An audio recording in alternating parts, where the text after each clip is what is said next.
Imagine standing in front of the Great Pyramid of Giza. The first thing you feel is disbelief. It's massive, ancient, almost impossible. This structure was built around 4,500 years ago, before cranes, before engines, before modern tools. And yet somehow, ancient humans built one of the most incredible structures in history. The pyramid contains around 2.3 million stone blocks. Some weigh 2 tons, others weigh over 70 tons. Even today, with modern technology, recreating something like this would be incredibly difficult. So the question is simple. How did they do it?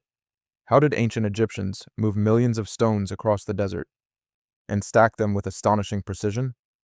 This is the story of one of humanity's greatest mysteries, and the answer is even more fascinating than most people imagine.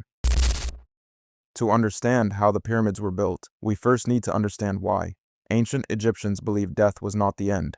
To them, death was a transition, a doorway into another life. They believed the soul continued its journey after death, and that journey depended on preparation. That's why pharaohs were buried with treasures, food, jewelry, weapons, even furniture, everything they might need in the afterlife.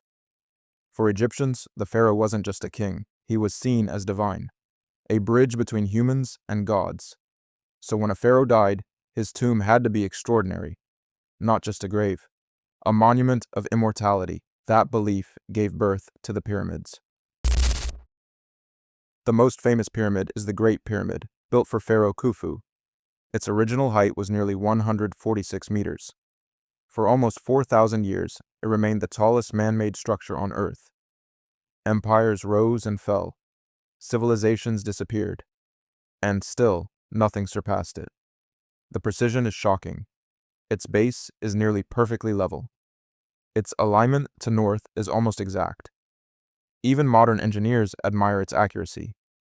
This wasn't luck. This required advanced planning, mathematics, and engineering, which makes one thing clear. The Egyptians were far more sophisticated than many people assume. Everything started in the quarries. Most of the pyramid's limestone came from nearby.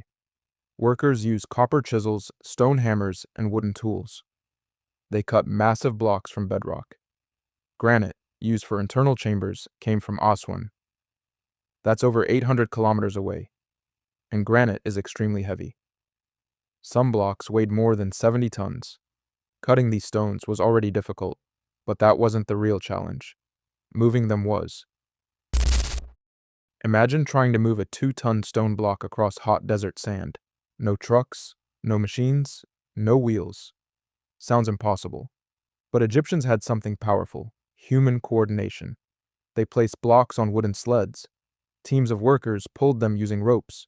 But dragging heavy stone across dry sand creates enormous friction. So how did they solve that problem? Water. Ancient wall paintings show workers pouring water in front of sleds. For years, people ignored this detail. Then modern experiments confirmed it.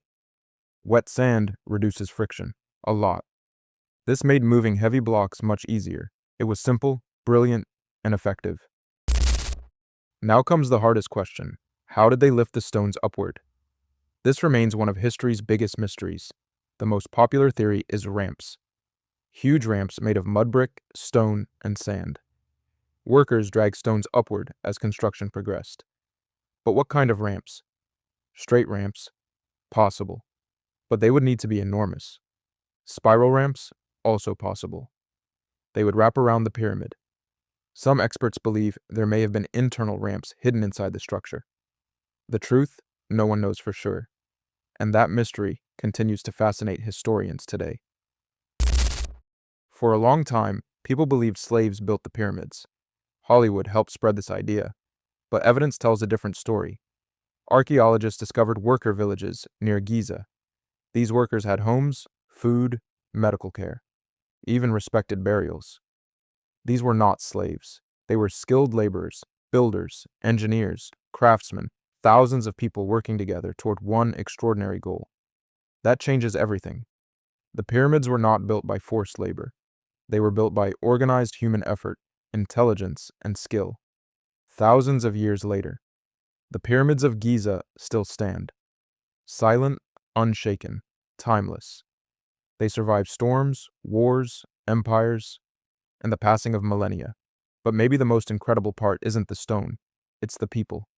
Ordinary humans, with limited tools, but extraordinary vision. They built something so remarkable that even today, it feels impossible.